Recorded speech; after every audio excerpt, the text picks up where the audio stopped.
So, hello guys, what's up? It's me again, si Mima Alicia nyo, at nagbabalik ulit para sa ating panibagong video. So, now, we're gonna talk about impeachment versus plunder. So, ano nga ba yung mas maiging i-possess? Impeachment or plunder? Kasi, mayroong ibang mga political analyst na gusto nila, plunder sila, meron din naman, impeachment. Sa mga vloggers din, ganun. Gusto nila, ang iba impeachment, gusto din naman ng iba plunder. Kasi merong advantage and disadvantage yung dalawang yan. Una, kapag impeachment, mga minamahal, magugulo. 'Di ba? Yung trabaho ng Kongreso, trabaho ng Senado, kapag itinuloy yung impeachment. Sa plunder naman po, mga minamahal, okay naman po siya. Oo, wala naman po akong nakikitang medyo mali doon. Pero yun nga lang po, medyo matagal. Oo, yun yung pinagdedebatihan ngayon ng mga analyst, yung mga vloggers. So, ngayon pag-usapan natin yan. So, Mima, ikaw, ano yung punto mo? Impeachment ka ba or plunder? Mga minamahal, we don't need to choose. Kung kaya nating i-possess yung dalawa, then go ahead. Pero totoo, yung impeachment talaga, mga minamahal, sa totoo lang, it can affect the work of the Congress. 'Di ba? Kasi pag-uusapan nila yan, maapektuhan yung ilang months, ma-stop talaga yung trabaho ng buong Kongreso dito sa impeachment kapag i-portion nila ito. And after nun, kapag na-portion na nga, aakyat sa Senado, magugulo yung Senado doon kasi yung mga legislative work nila, 'di ba, yung paggawa nila ng batas ay masususpended dahil tututok sila dito sa impeachment ni Sara Duterte, magdedebatehan pa sila. So, sa madaling sabi, it will divide the Filipino people talaga kapag impeachment. Pero dito naman sa plunder, ang kagandahan nito, medyo matagal nga lang ng konti. Kasi sa impeachment, ano lang yan mga first to second quarter, tapos na yan, 'di ba? Kung i-pursue. Pero nakita nyo naman yung nangyari doon kay Corona, 'di ba? Medyo hindi talaga maganda. So, kaya nga feeling ko, sinabi ni PBBM na Sara is unimportant, 'di ba?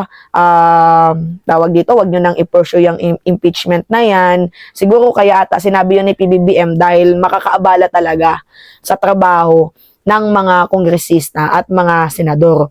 Kaya nga lang, dito sa plunder, mga minamahal, ito talaga, kasi case closed na to malakas yung ebidensya dito. Kaya nga itong si Sara Duterte, 'di ba, hindi sumasama sa mga hearing kasi alam niya na nakikitaan siya ng ebidensya, at kapag itong si Sara Duterte, mga minamahal, ay maging convicted dito sa kasong plunder, ang tawag dyan, perpetual disqualification from holding public office. Yan po yung tawag dyan.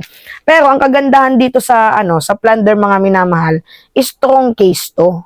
Talagang matibay kasi nakakakita ng anomalya, 'di ba, sa paggasta ng kaban ng bayan. So, kasi ang plunder more than 50 million 'yan, 'di ba? So, pasok dito si Sara Duterte. Ang problema lang dito natin sa plunder, sa ombudsman. Oo, yan yung problema natin, yung ombudsman. Pwedeng i-pursue yung plunder na kaso.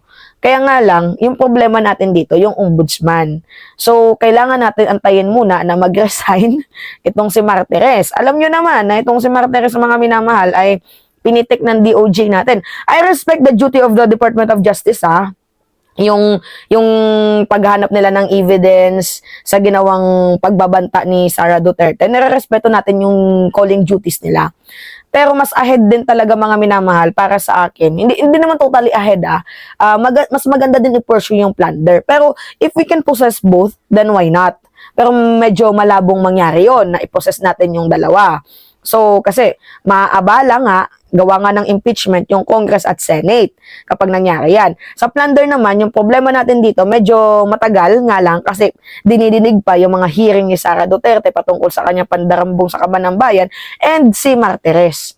Kasi si Martires is one of the appointee ni former President Duterte sa Supreme Court and bilang ombudsman. Yan lang yung problema natin dahil sinabi nga ni Martires nung pinitik siya ng DOJ, wala naman daw siyang nakikitang mali sa ginawa ni Vice President Sara Duterte. And also, lilinawin ko sa inyo mga minamahal, yung sinabi ni Martires na yun, yung about yun sa pagbabanta. So kapag yan ay related sa plunder, sa mga criminal case, then saka lang siya kikilos. Kasi hindi naman daw po trabaho ng kanyang posisyon yung magbigay daw po ng komento sa mga pagbabanta. Yan yung sabi ni Martires. Pero I smell something fishy doon pa lang. Kasi may kakayahan din naman po yung ombudsman na disiplinahin. Pitikin ba yung Office of the Vice President? Kaya nga lang, yung the way na, yung tono niya na, hindi, wala naman ako nakikitang mali dyan. Parang ang baboy. Diba, mali yung ginawa niyang pagbabanta. Kahit sabihin pa natin na hindi yun ahead sa kanyang trabaho, hindi yun ahead sa kanyang posisyon, mali pa din yung sinabi ni Ombudsman Martires na wala siyang nakikitang mali. Dahil sa pagbabanta pa lang, mali na yun, threat na yun. She is a lawyer. She know the law, the rule of law, yung batas, the whole, alam niya, and yet, pinursue niya yung ganong klaseng gawain na hindi maganda.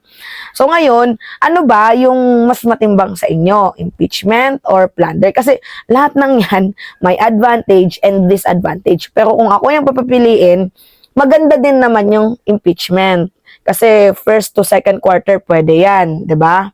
Pero ang pangit lang kasi dito, medyo maabala yung trabaho ng buong congressional at ng Senado. Yun yung akin doon. Medyo maabala lang. Pero dito sa plunder, strong case to. 'Di ba? So, malapit na sa katotohanan na pwedeng makasuhan nga ng plunder, 'di ba? So, lahat po 'yun may advantage and disadvantage. Pero kung ano yung maipo-pursue at mas better, I think suportahan natin. Kung plunder man 'yan, suportahan natin, 'di ba?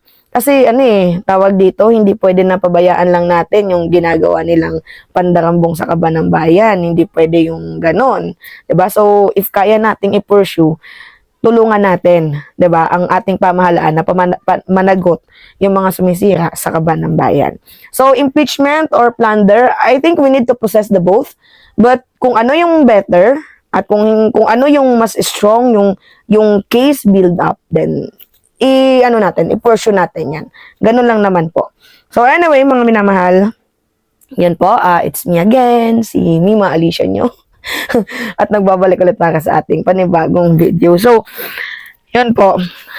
Kayo na yung mag-decide dyan kung ano yung i-comment ninyo. Kasi ako, nakabase lang ako sa magiging desisyon din ng mga mas nakakataas sa atin. So, kung ano yung better, doon ako. So, yun lang po. Ingat mga kababayan.